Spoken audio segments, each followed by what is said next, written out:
Extreme ownership is a powerful guide to leadership, teaching you how to take full responsibility for your actions, make decisive decisions under pressure, and build a team that operates with discipline. We'll cover the entire book in just a few minutes. Chapter 1.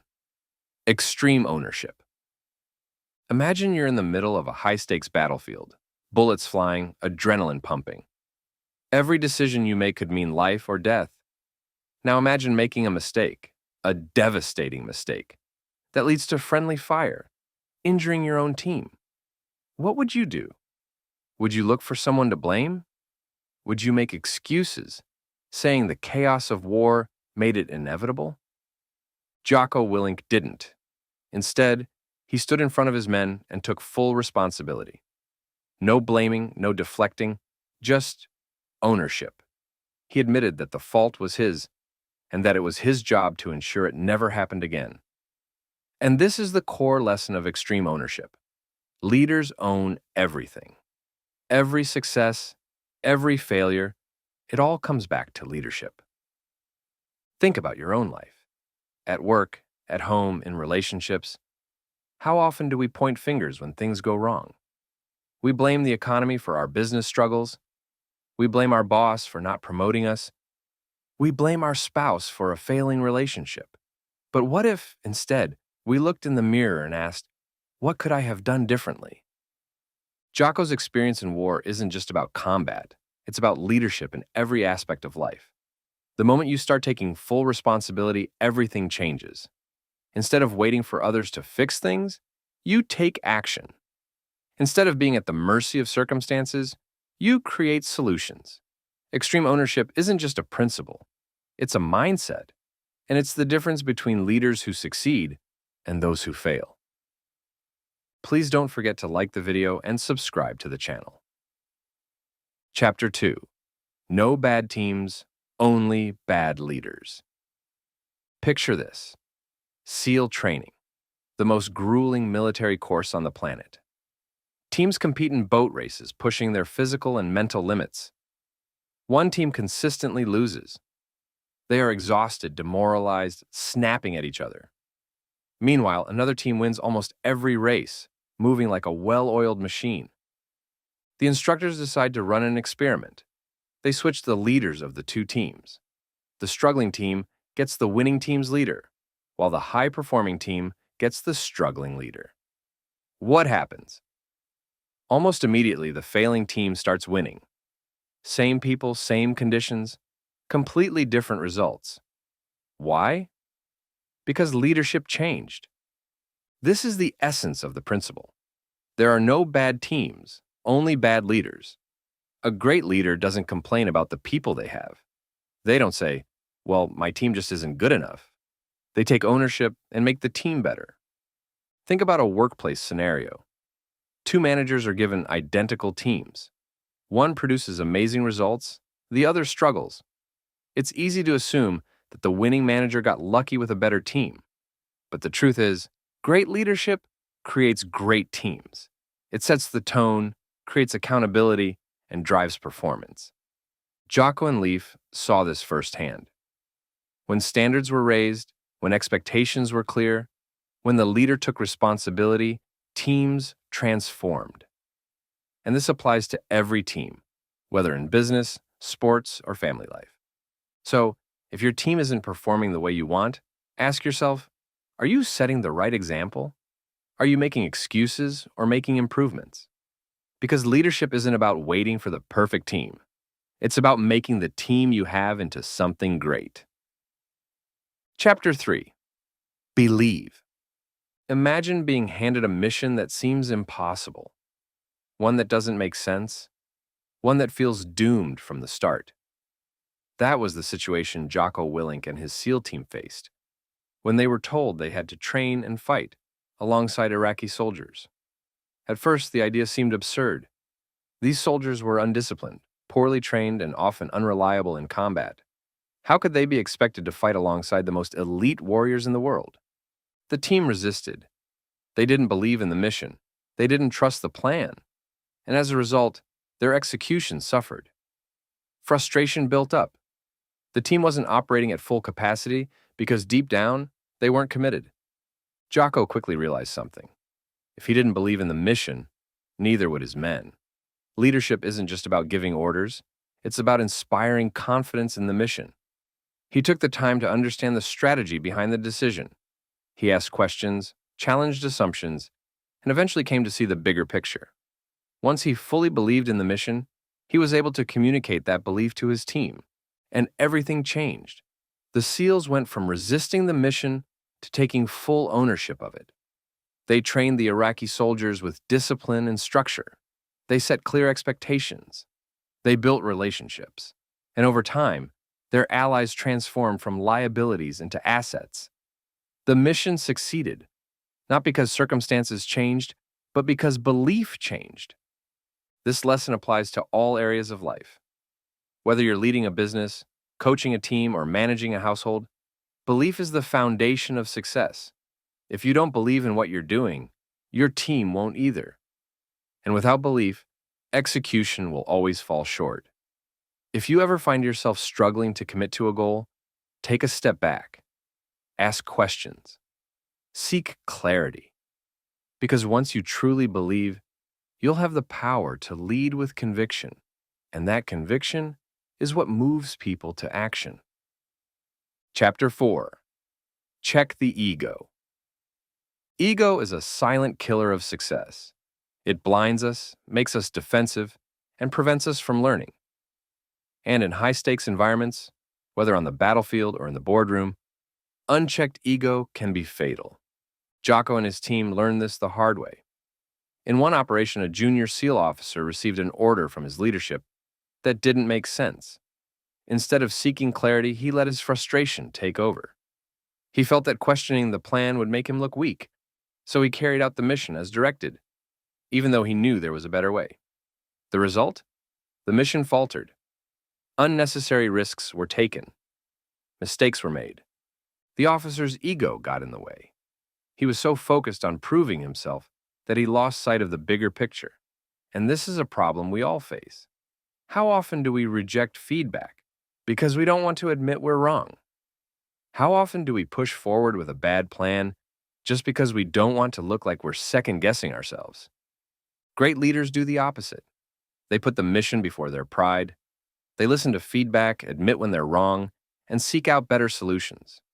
They don't let their personal insecurities dictate their decisions. Instead, they focus on what's best for the team and the mission. One of the most powerful moments in the book is when Jocko states, "If you don't remain humble, you're guaranteed to fail." It's a hard truth. The best leaders aren't the ones who think they know everything. They're the ones who are always willing to learn, adapt, and improve. So, if you want to lead effectively, whether at work, at home, or in any team environment, check your ego.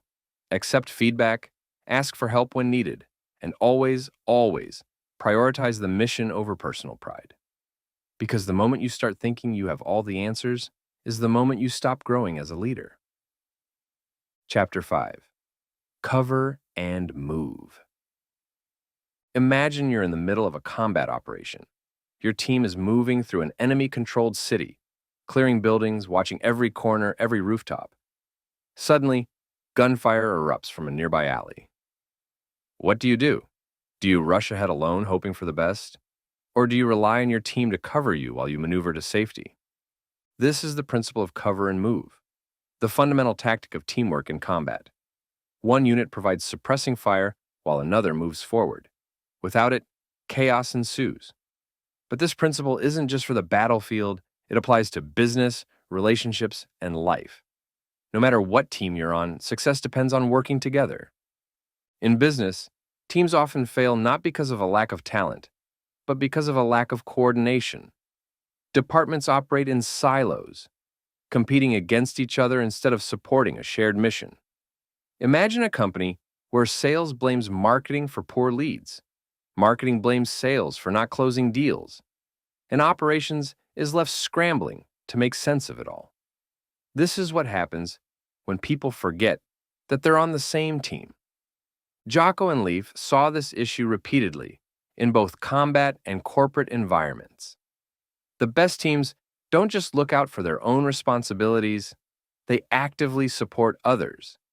They break down barriers, communicate effectively, and make sure every part of the organization is working together. So, how does this apply to you? If you're leading a team, ask yourself, is everyone aligned on the same mission? Are departments supporting each other or working against each other? Because whether it's in war or in business, if you're not working together, you're setting yourself up for failure. Chapter 6. Simple. Complexity kills execution. The more complicated a plan, the more likely it is to fail. And nowhere is this truer than in combat. During a mission in Iraq, Jocko's team was preparing for a high-risk operation. The intelligence was murky, the enemy's position was uncertain, and there were multiple moving parts. The first draft of the plan was detailed, filled with contingencies, multiple layers of communication, and a long list of potential reactions to every possible scenario. But there was one problem.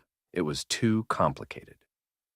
Jocko recognized that in the heat of battle, complex plans fall apart. Soldiers can't be flipping through a manual when bullets are flying.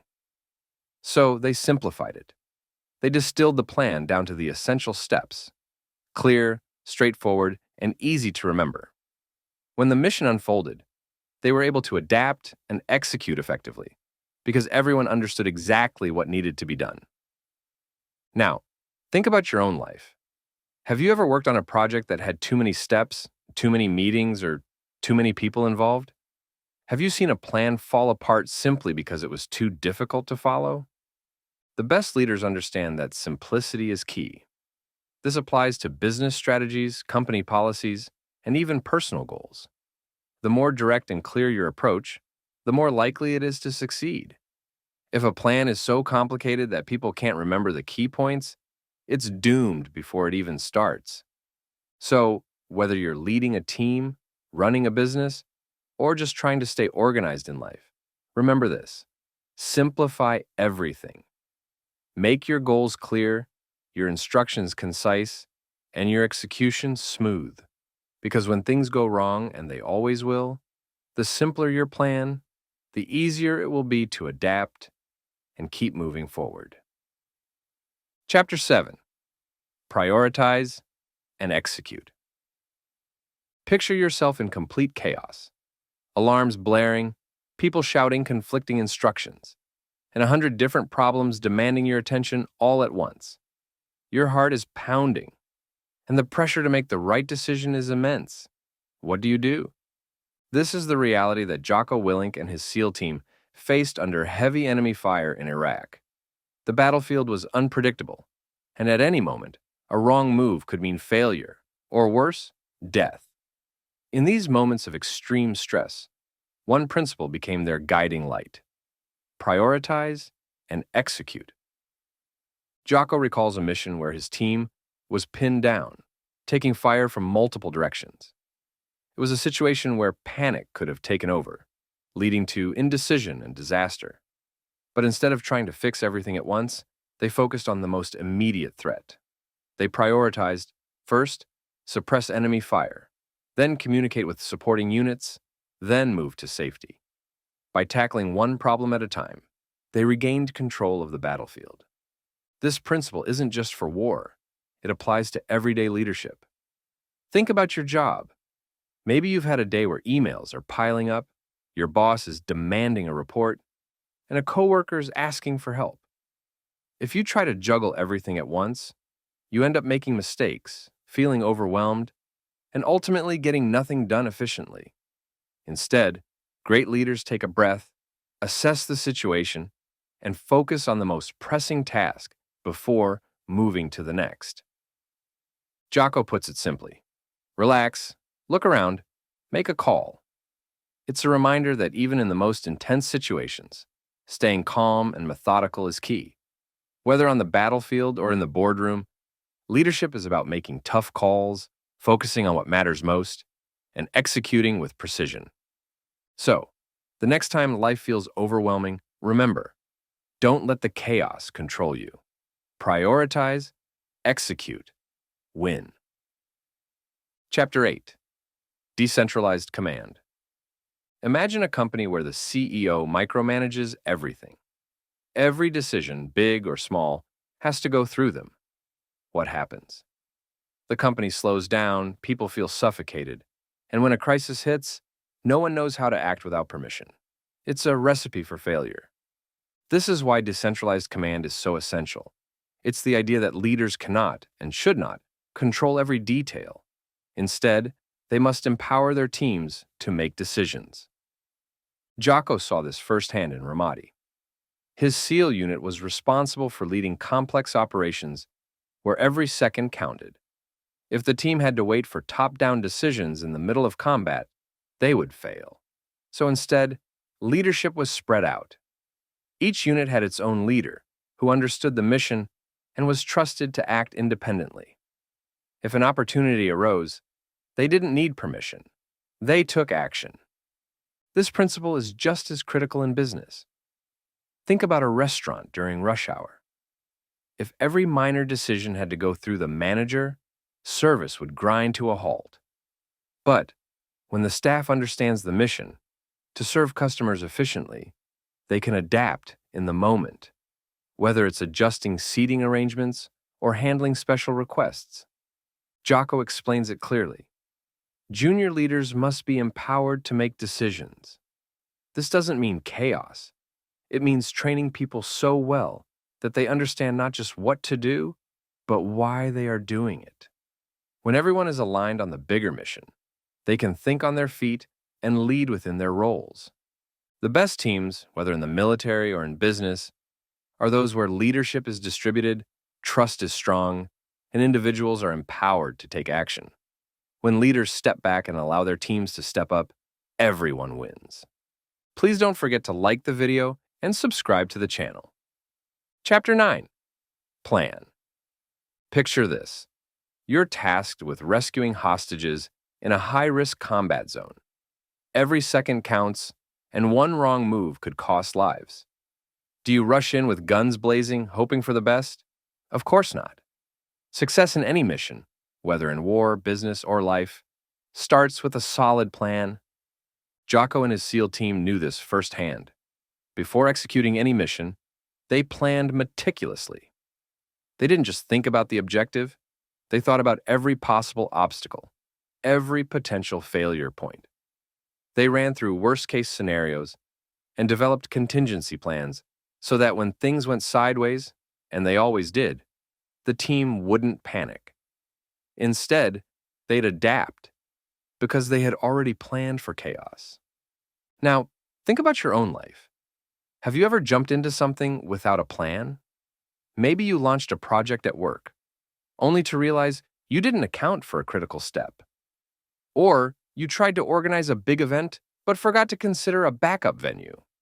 Lack of planning leads to confusion, wasted effort, and ultimately, failure.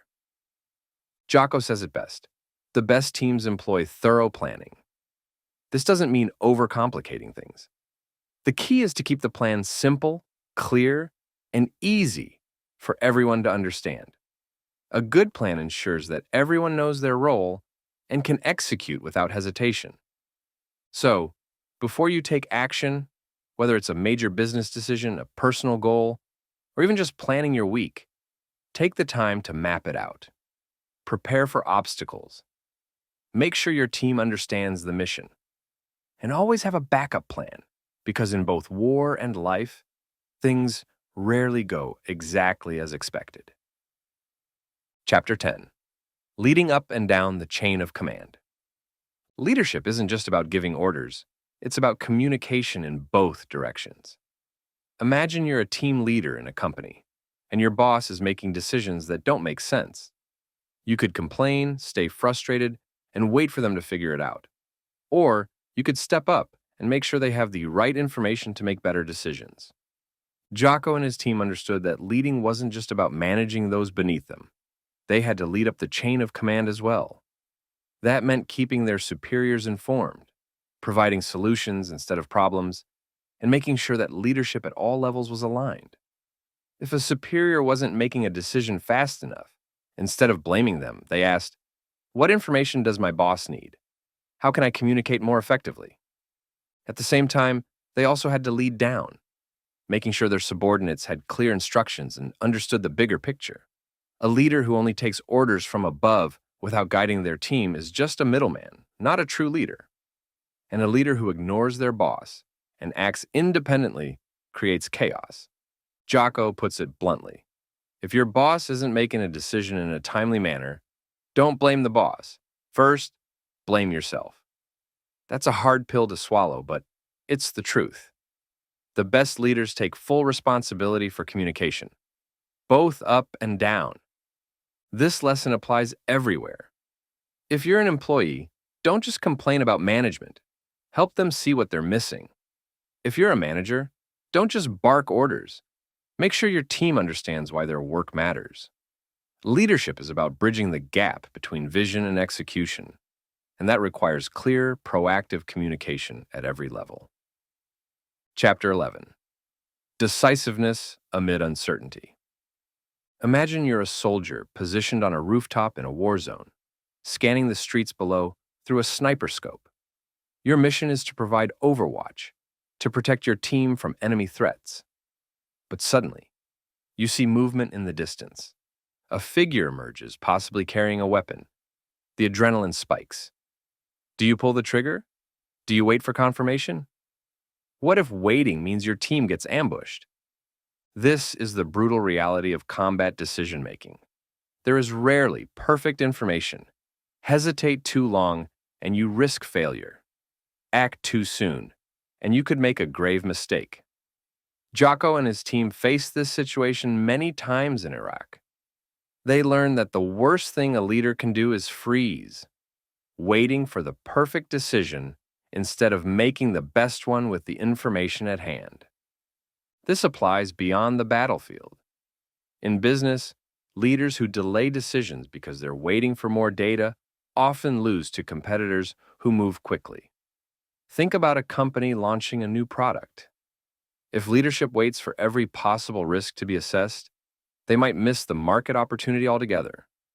Or in daily life, whether it's choosing a career path, investing money, or responding to a crisis, waiting for certainty often leads to missed chances. Jocko puts it bluntly. There is no 100% right solution. The picture is never complete. Leadership isn't about always having the right answer. It's about making a call, owning it, and adapting as needed. The best leaders train themselves and their teams to operate under uncertainty, to trust their judgment, and to execute decisively. So, the next time you're faced with uncertainty, remember, hesitation is often more dangerous than making a calculated move. Stay adaptable, gather the best information available, make a call, and be ready to adjust as new information emerges. Chapter 12. Discipline equals freedom, the dichotomy of leadership. At first glance, discipline and freedom seem like opposites. One sounds like control, structure, and restriction. The other sounds like flexibility, creativity, and personal choice. But Jocko Willink argues that discipline creates freedom. Think about an elite athlete. A world-class sprinter doesn't just run when they feel like it. They train daily, follow a strict diet, and stick to a regimented routine. That discipline gives them the freedom to perform at their peak when it matters most. A musician who practices scales for hours has the freedom to improvise beautifully on stage. A business leader who establishes disciplined processes allows their team to execute efficiently without micromanagement. Jocko saw this play out in SEAL operations. The most successful missions were not the ones where soldiers acted on instinct alone, but the ones where disciplined procedures were followed to the letter. When teams practiced and drilled, they didn't have to think about their next move in combat. It was automatic. This level of discipline gave them freedom in high-pressure situations, because they could execute smoothly without hesitation. But discipline doesn't mean rigidity. It doesn't mean blindly following rules without room for adaptation. Jocko explains, the more disciplined standard operating procedures, SOPs, a team employs, the more freedom they have to execute faster, sharper, and more efficiently. True discipline allows flexibility because it creates a solid foundation. In everyday life, discipline leads to freedom in many ways.